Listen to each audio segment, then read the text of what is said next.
This is the Law 401 podcast, legal issues decoded for you, brought to you by Roger Williams University School of Law. Welcome back to the Law 401 Legal Issues Decoded podcast. I'm one of the co-hosts, Michael Donnelly Boylan, and you are? My name is Nicole, and I am a lawyer and a law professor and a Rhode Islander. And I'm the opposite of Nicole. I'm the non-lawyer who's here to help decode legal issues and a non-Rhode Islander who's going to bring an outsider's perspective. Today, we're going to talk about the Woodlawn neighborhood of Pawtucket, and we're going to talk specifically about Morley Field. If you drive through Pawtucket's Woodlawn neighborhood, you're going to see triple deckers, corner stores, and behind a chain link fence, a field that used to be full of kids playing. That's Morley Field.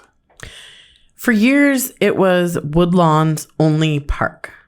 Then the gates were locked, the grass grew wild, and neighbors began to wonder how their only green space disappeared. Today, we're joined by counselor and attorney Clovis Gregor to talk about what happened to Morley Field and what's at stake legally, and why this fight over one park has become a lesson in environmental justice. Clovis, welcome to the podcast. Thanks for having me. Appreciate it. Do you want to introduce yourself to our audience?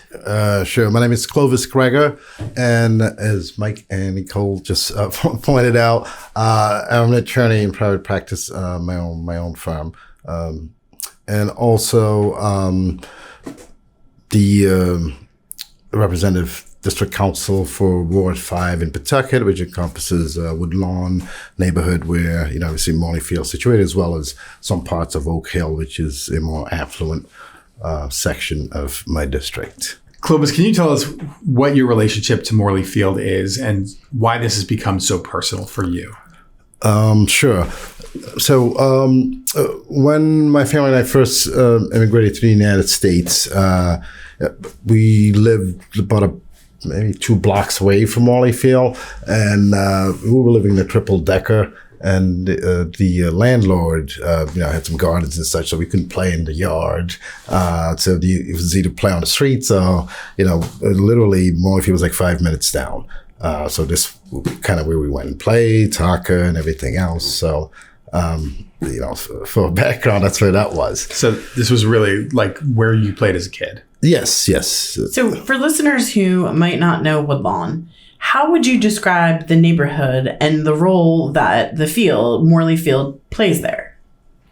Well, the neighborhood is made up, like I said, outside of the Oak Hill section, which is, as I said, is the more affluent, but the actual Woodlawn area is mostly triple deckers. There's some single family, 2-family homes and that kind of thing. But for the most part, most of the kids over there don't have a yard to play in. So, similar to when I was growing up, you either played on the streets or, try to go to one of the local parks. And Morley Field for that neighborhood was, kind of where you went and felt grass on your feet and such. Has the community retained, it being the home of many immigrants? Is it working class, middle class? How else would you describe it? Yeah, so, economically, people are on the lower end for the most part, majority, and also it's at least, about 74% people of color as well. Do you know what Morley Field is named after or why it's called that? Yes, actually, I do. Part of getting involved in this, I didn't look into a lot of the history, including the gift deed for one of the parts of Morley Field, which we'll get into. It is made up of 2 separate lots. One was gifted and one was acquired with federal funding. But I think it was the executive director of the Narragansett Wire Company, I believe it is, whose name it's, so when they gifted the land because initially they tried to take it by land condemnation, which is what they did with one section. When they tried to do that with the other one, they weren't successful. I forget exactly why, but the Narragansett Wire Company decided to gift it to them. So and his name was like Mr. Morley. Yeah, so they said it had to be named the William H. Morley Field, Memorial Fields, and that's how it got the name. So it's always interesting how things get their names and how that's like required. Yeah, and strangely enough, going through things, I found out there's actually another Morley Field in California, significantly bigger. I don't know if it's the same people or not, but So the phrase environmental justice gets thrown around in courtrooms, in classes. Our Mandel Beauclair RW social justice camp was themed on environmental justice this year, and even in City Hall. From your perspective as both a lawyer and a community leader, what does environmental justice mean? I was going to try to memorize something, but I said, I'm just going to try to say it. Speak from the heart. Yeah. Well, it's a lot of there's different, versions of it, but it essentially comes down to the fact that the right to have access to green space and live in a healthy environment and community should be guaranteed to everybody. So the priority with environmental justice is to go back to neighborhoods and communities that have been largely marginalized, ignored historically and so forth, and ensure that whenever land planning decisions, anything like that are being done, that they take into consideration the fact that these folks have been historically marginalized and their health have been negatively impacted as a result of, commercialism and everything else. And that, preservation of green space and the quality of life and their health needs to be a priority into the decisions. So how do you see environmental justice showing up in a place like Woodlawn, where housing and green space and industry are all packed into just a few compact blocks? Yes, and that's precisely the point there. I mean, right. It's because I said there was tons of factories over there which have eventually been closed. So that was part of the reason why a lot of people migrated into the area, because there was jobs like you could just walk to because of all of the buildings. And so as a result, most of the expansion of the city was through just commercialism, land development, factories and such, and houses were compacted and not much space for playgrounds, green space and such. So when you look at the Woodlawn area, that is in fact the only green space that it has. So it really is an issue of environmental justice. It absolutely is. So part of the story, as we were talking about, is how Morley Field was acquired. Can you walk us through that story and through the legal protections that exist for public recreational land in our state or in Pawtucket? So I don't know if I can show this, but just to have some visual. So this right here is a map of Morley Fields. If you look at the blue design, so it is made up of two plots of land. The one on the bottom was the one that was gifted by William H. Morley family and the Narragansett Wire Company, and the one on the top was acquired via land condemnation, and then subsequently funded the whole thing together, putting the two lots together to create Morley Field through the National Park Service, U.S. Department of the Interior. They have a program called the Land Water Conservation Fund, which was created for purposes of preserving green space, parks, creating them and such for the public to enjoy, because the way the climate is moved up, and trying to just improve people's quality of life is one of the general principle. And once funded by the National Park System Land Water Conservation Fund, the municipalities who apply for these grants or the money have a stewardship responsibility and an obligation, which they sign in the agreement, that they will keep this parcel of land, whatever, park, whatever it is, in perpetuity for public use.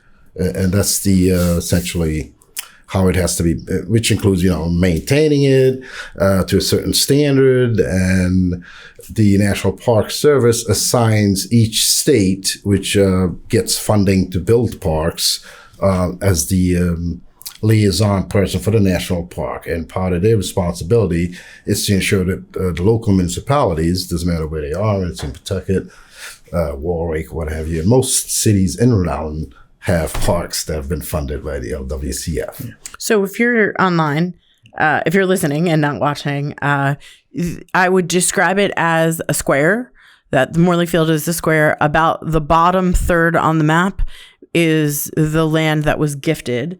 And then maybe the top 2/3 was the land that was acquired. I have a sort of follow-up question. What do you mean when you say steward? How's that different than like owning? What does a stewardship responsibility look like? Well, the national park, as part of this grant, doesn't take legal ownership of the park, of the land, or whatever it is that's being funded for public use. So the city or the municipality ends up still owning it, obviously. So because part of the money can be used towards actually purchasing land to turn it into a park, right? Which is kind of what they did here. So the stewardship is just a responsibility to by the contract that you're going to maintain it, you're going to keep it up, and you're going to make sure that it's for public use in perpetuity. And in the event that you decide for, sometimes parks maybe become obsolete or what have you, or the demographics change or the needs change. And if a municipality decides that they want to convert it to something other than public use, then there's a whole complicated, time-consuming process that they have to go through the LWCF to request a conversion. So let me ask you, because you're talking about in perpetuity here, and you're talking about Pawtucket or any city wanting to repurpose. What kind of safeguards are in place, should be in place to protect these lands, and how does that playing out in Woodlawn? Well, there's a lot of things. One of them is the liaison, so the state liaison. So in this case, it would be the Rhode Island Department of Environmental Management. Their responsibility and stewardship is to do regular inspections of these sites to make sure the municipality is actually, keeping up this place and the park hasn't been converted, because there's a lot of unlawful conversions that just happens for parks. And in fact, the Woodlawn area has lost a couple of parks through unlawful conversions of this kind. I think one of the interesting things is the use of the word stewardship. So the idea is not just I own this, but it's that I take care of it for future generations, or I take care of it.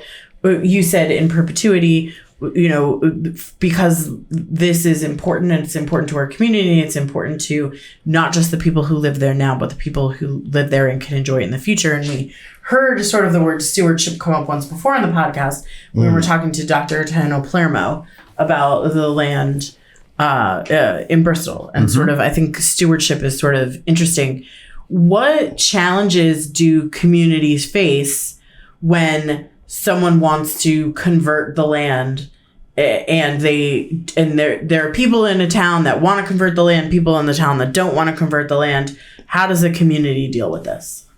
Well, one of the things with the Land and Water Conservation Funds, they have a lot of regulations, and I'm not going to go through all of it, but some of the things that they've put in place to ensure that the sites are kept for public use in perpetuity, meaning forever, generational, right? So that's how it's supposed to be. Once you take the money, you're committed to preserving this park for public use and no other use. So let me see. So this is this is the sign for the Land and Water Conservation Fund.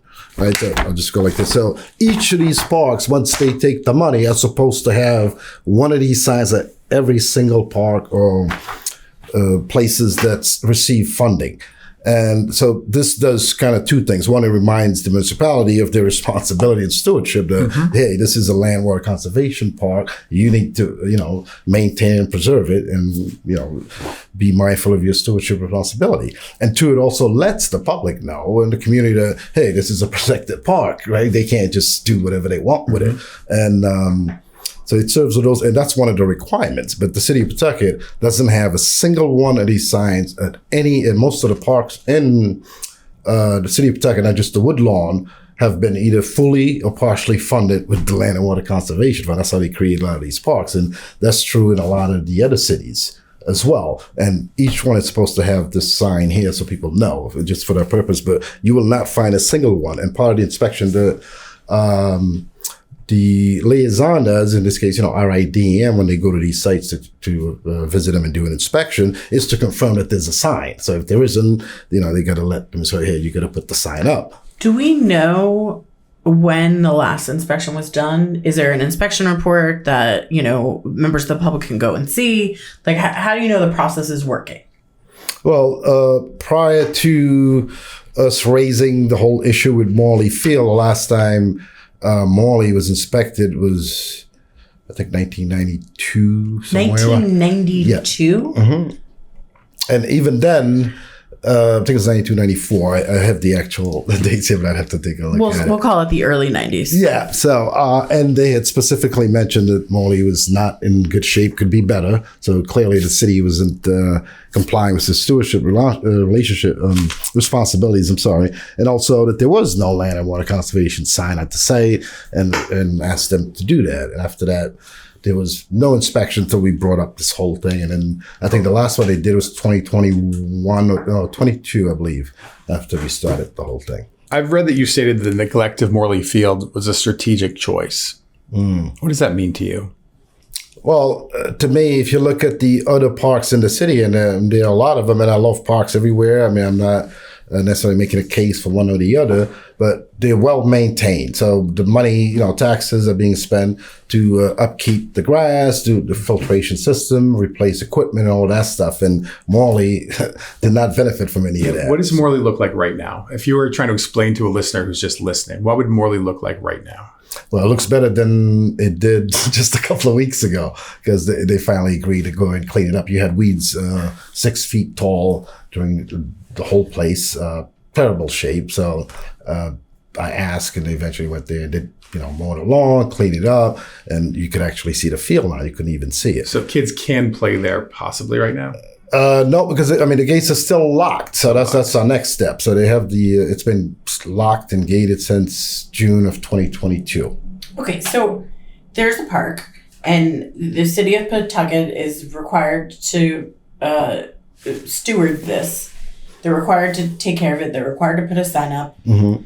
Why wouldn't they do this? Why wouldn't they want to open a park for the kids of their community?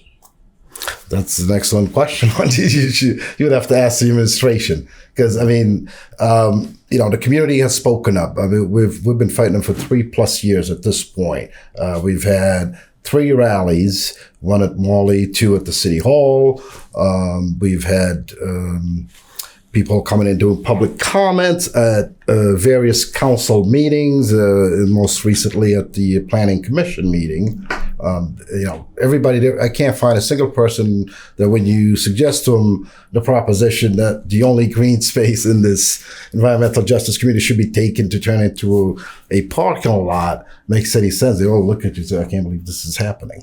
Other than administration and the interested developer who wants the field, there's nobody who's for this. So you're in an interesting position, right? You understand the legal process. You're a lawyer. You're also a counselor, and you have to sort of represent the frustration of your neighborhood. What is that like for you personally, sort of navigating those two worlds? In terms of my legal background, has been helpful in kind of deciphering, because it's a very complicated process with the conversion and everything else that happens. It's helped me decipher that, and also we were able to preserve, because initially when they proposed the sale of Morley Field, was the entirety, it was both fields. And when I started fighting them, I found out that lot 291 was gifted, and it couldn't be sold because it's not only is it protected under the Land and Water Conservation Fund, it's also protected by the fact that it's a gifted lot. And when property is gifted in the state of Rhode Island to the people, it can't be sold, period. So it enjoys both, the Land and Water Conservation Fund protection, but it also protected by state statutory law 26-26, which says that land is gifted to the people, can't be sold. So you have those two things. So once I found that out, they had to come back and issue a new resolution that barely passed. It was 5-4 vote to sell the other lot. We would have thought it would have been a done deal, but they deliberately failed in terms of this, to let people know that one lot was gifted. How is it for you as a counselor having to deal with sort of angry constituents around this? Well, it's very frustrating. Because initially it was just me. I was trying to fight for this, and we had a couple of counselors back then that were willing to come on board. That's why we had such a close vote on the second vote on the resolution. But it's just, you would think that this sort of thing wouldn't happen. I mean, you have a democratic state, right? Mm-hmm. And then at the time this was happening, it was initiated, you had a Democratic president. You had Congress as well as Democratic. You had a Democratic mayor, Democratic governor, and environmental justice was key to even Biden executive orders, ensuring that every federal agencies were required to consider environmental justice in any sort of developments, anything like that, or departments that they controlled. So, and in fact, the Rhode Island Department of Environmental Management even did their own environmental justice, which I think took a couple of years, and they finally put it out. And it implements environmental justice. And yet here we are 3+ years, and they haven't really been helpful. So, I mean, it sounds like the repurposing of it would be to become a parking lot. Is that? Well, not just a parking lot. So that's the other part. The developer is as unprincipled as you can imagine. The fact that you would even come up with I'm going to develop this, and in order for me to develop this, I need to take the kids' park, right? Because this is all about the children, right? Is unprincipled enough, but part of the reason why they want Morley Field is they want to save money. So the lot that they're developing, which is adjacent to Morley Field, is heavily contaminated. So what they want to do is take the substantially contaminated dirt, soil, bricks, and everything else, bury it into Morley Field before they actually turn it into a parking lot. So if you can imagine that. So they use it as their own personal toxic dump site and then turn it into a parking lot. Which brings us to another environmental justice issue. But how do you balance the need for a parking lot and the interest of developers and the neighborhood's right to green spaces? Like, it can't always be one and it can't always be the other. How do you see your role? How do you figure out how to balance that? I'm all for development that makes sense. That's, takes into account not only the environment, physical environment, but also the human environment and the impact, adverse impact, both present and generational, which is what we'll be looking at here with Morley. So you kind of have to balance it, but I just don't think that development should take precedent over the health of our children and the community's quality of life. Not only present, but like I said, this is going to be generational impact. It's not just present, but the children of the future of the Woodlawn deserve, a good quality of life, of health, and a place to play. In land use decisions like this one, what do you think the role of transparency and public participation should be? Oh, it should be absolutely transparent to the fullest, and this wasn't the case at all. So, so I brought some things here. I don't know how much time we have, but just to show you. So, when I took over, it was because the District 5 councilor for Woodlawn had just been elected. It was barely there a year, and unfortunately, she was ill and died of cancer, which is why they had the special election. But if you look at this, so this is a posting from her Facebook, August 2nd, 2020. And one of the things she was running on was to rehabilitate Morley Field. And you have a picture of the mayor there with her visiting the place and promising that, yes, we're going to fix it. So she passed away in January of 2021. We didn't have a special election until July when I came in. So they took advantage of the complete lapse of any representation in that community to initiate the whole thing with Morley Field being sold. So there was no transparency. The city of Pawtucket has a Parks and Recreation Commission, which has jurisdiction over all parks, including passive parks, to make some recommendation in terms of what's to happen to them. They were not consulted. So when residents talk to you about Morley Field, what themes or emotions come up most often? And should fiscal decisions be made on the feelings and emotions that come up when city councilors and elected officials, generally administrators, talk to the public? Well, that's the interesting thing. I had never been to a planning commission on a municipal level before, and I went to one, and I was looking at they actually have sheets that they're supposed to look at all these things. And one of them is environmental impact, adverse impact. How is it going to impact the community? Is it in keeping with the, the neighborhood and all of these sort of things. I mean, these are just things that they automatically are supposed to do on top of all environmental justice and everything else. And none of that was applied to Morley Field.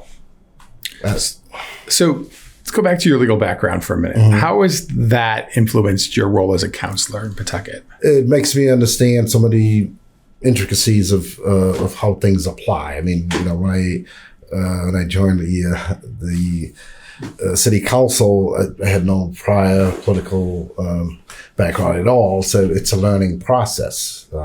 But it's helpful when you're given things that you're able to kind of look at it and understand it. I imagine also as a lawyer, you're used to advocating for your clients, which would be helpful. I imagine you're also used to dealing with people who are upset.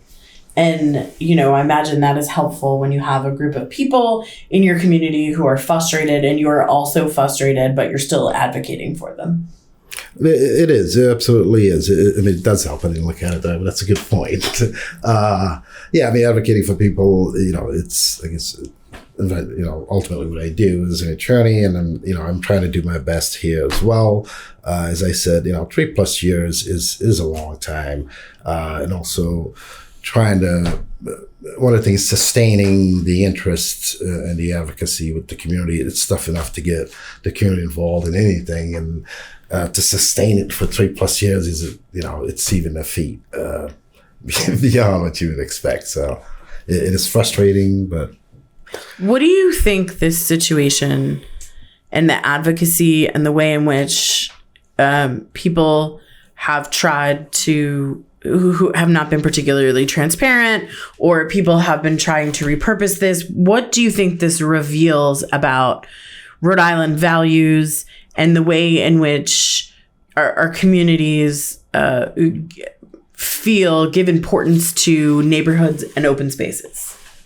Well, I don't think it speaks very well of it. I mean, you have policies, that are mentioned and supposed to do X, Y, and Z, including land development, environmental, and everything else, but they're not particularly applied across the board evenly. That's one. And two, depending on your political influence, the amount of money you have, you are given certain, leeways to kind of look the other way and get things done that shouldn't happen. And this case is a perfect example. I mean, Morley Field should be a poster child for what environmental justice represents and what shouldn't be done. But that's why we're here, and as frustrating as it is, we intend to stay with it until we get some sort of, at the very least, we're going to put them to task. So. Well, we saw recently that the city is going to do a cleanup. What further steps actually need to be done in order for Morley Field to ever be considered a park again?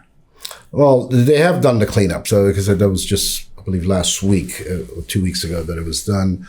And that's after 3+ years of complete total neglect. Morley Field also has a osprey, one of the lampposts for the last 5 or 6 years.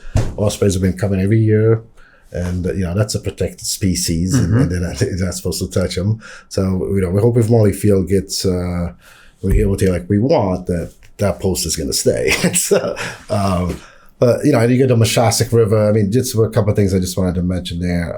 That maybe I can come back to your question. Moshassic River's right borders Morley Field, and to put a parking lot there makes absolutely no sense. So you're turning a permeable surface into an impermeable surface with a parking lot filled with toxic material underneath.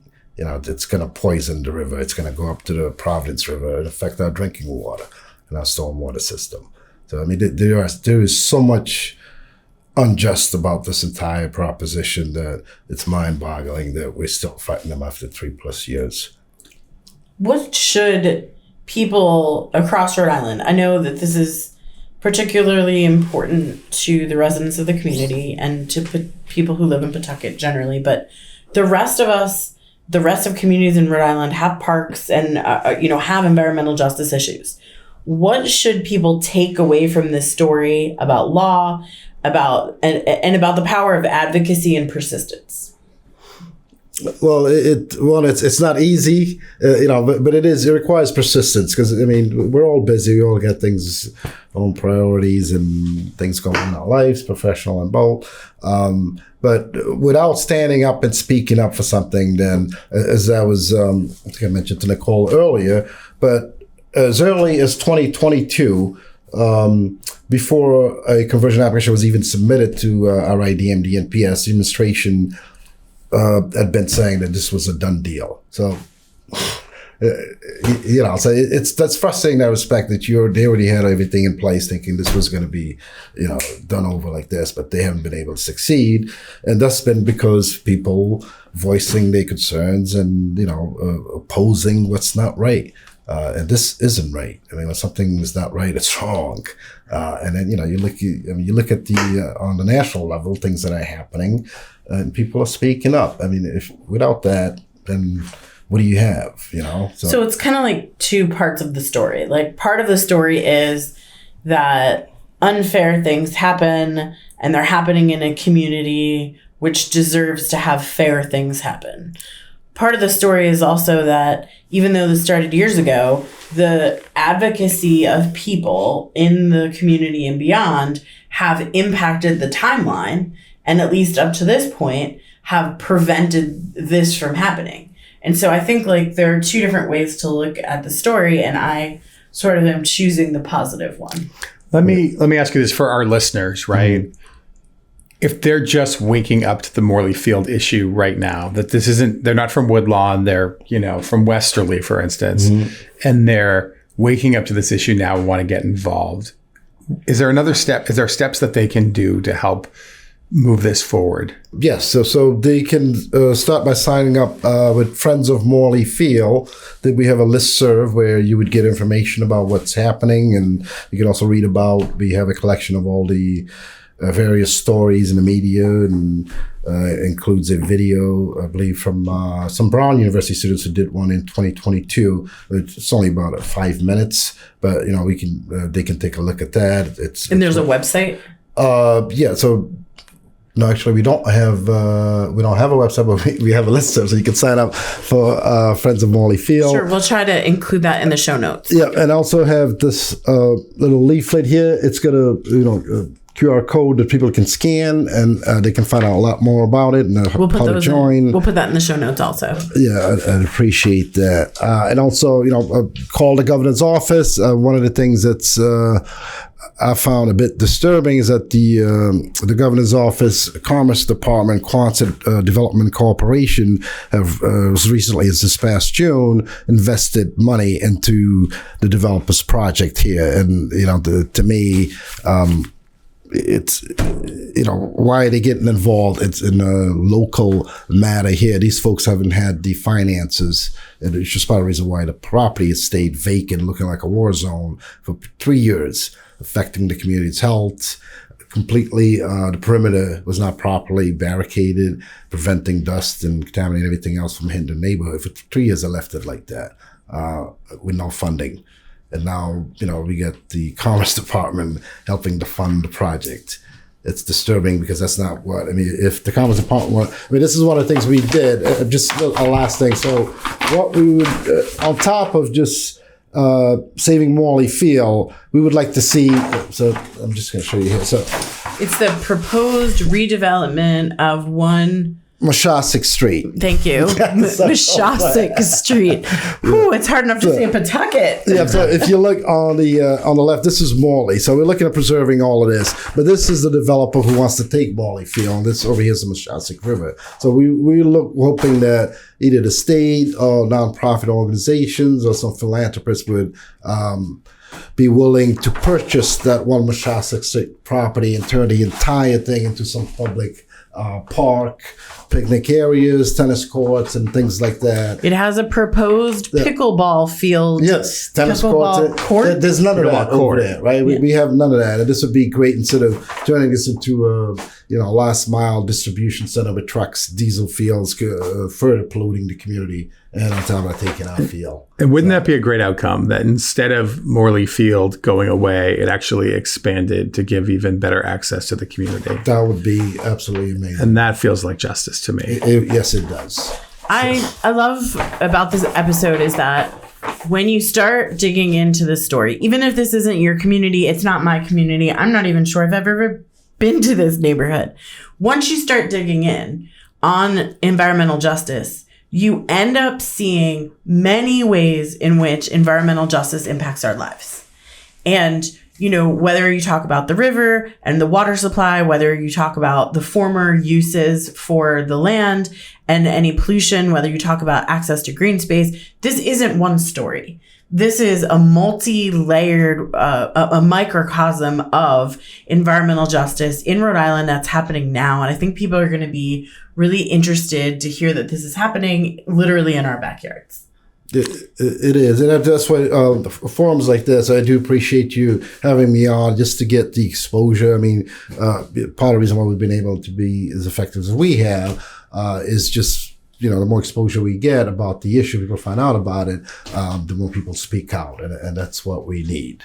So usually I say, sign up for, just like and subscribe for our podcast. And today I'm saying, go on to the Morley Field listserv and sign yourself up and like and subscribe our podcast and give us a review. We have a tradition around here about how we end the podcast. Yeah. You want to talk about that? It's Friends of Morley Field. Friends of Morley Field. Yes. And look in the show notes. We always end with a fun question, right? And so today we thought, since we've been talking about Pawtucket, we'd ask you what your favorite hidden gem in Pawtucket is. Where should our listeners definitely check out? I think Nicole had mentioned the ping ball. Like I said, that's pretty cool. I mean, it's you know, it's nice. We also have, but I mean, it's not open. It was open to the public, but one of the factories on the Hope Artist Village has a bowling alley, like a really old time wooden bowling alley they with a had bar. Like a human pin setter. Yeah. So you like threw your ball down and a man came over and reset your pins. Yeah. Oh my gosh. Yeah, and with a bar, and it was lovely. I love Hope Artist Village. Like my top 3, as you think, like hidden gems in Pawtucket. One is definitely the Electromagnetic Pinball Museum. It is multiple floors of not just pinball games and not just historic pinball games, but like video games, like Outrun. Remember, like yes, you can like play Outrun in real life, and then they also have like a little party room where you can like they have old cartoons on VHS tapes that they play. I watch Darkwing Duck. The second thing is I really like Mystery Soup escape rooms, formerly Lock and Clue escape rooms in the Hope Artist Village. And I also, in the same place, love the Met for live music. I saw one of my favorite bands there. I love that there is a live music venue of this size in our communities. Do you have a favorite Pawtucket hidden gem? So my favorite restaurant over there is Rasoy. I love the Indian food over at Rasoy. So that's sort of my Pawtucket place. Nice. I don't think I've ever been there. I'm going to have to check it out. You should definitely check it out. There's also a couple of vegetarian places. The Garden Grill is really nice, you know, for the veggies, and also Wildflower. Yes. I had a meeting there a couple of weeks ago. And shout out to Maven's Deli, which is where we had lunch today. It is where we had lunch today. Yeah, we had it delivered to the podcast. The schnitzel was amazing. And 10 Rocks is a restaurant actually right next down to Morley. Traditional Cajun food and general food, like a tapas sort of thing. They're pretty good. I mean, there's a lot, but one of the things really I encourage people to visit is Slater Mill. You know, I mean, it's probably a lot of people in the state route have never gone there. It should be, you know, like a civic duty to go see it. So it's the start of the Industrial Revolution. I also would say that I think Pawtucket is very underrated when it comes to its art scene. I think just the art and creativity in Pawtucket is unmatched in our state. Although I also really like Providence and Warren. I really think of Pawtucket as like the place to go for our art scene. You want to wrap us up? Yeah, let's wrap us up. So first, Councilor Gregor, thank you so much for coming on the podcast. No, thank you for having me. We appreciate you bringing the issues of Morley Field forward for us. Again, if you would like to subscribe, we could really use the help in getting this podcast out to more people. If you have ideas for future episodes, you can email us at law401podcast@rwu.edu, and we will see you next Tuesday. Thanks for tuning in to Law 401, Legal Issues Decoded from Roger Williams University School of Law. We'd like to thank our guests on the show today. The Law 401 podcast wouldn't be possible without the generous funding from the Hassenfeld Family Foundation. We'd also like to thank executive producer from RWU Law, Helga Melgar, the RWU Marketing and Communications team, podcast social media manager, Ali Michelle Conti, and our production partner, Focus Forward Media. The opinions expressed on this podcast are those of the hosts and guests and do not necessarily reflect the views of Roger Williams University or our partners. For more Law 401 episodes and updates, follow us wherever you listen to your podcasts on YouTube or visit law.rwu.edu.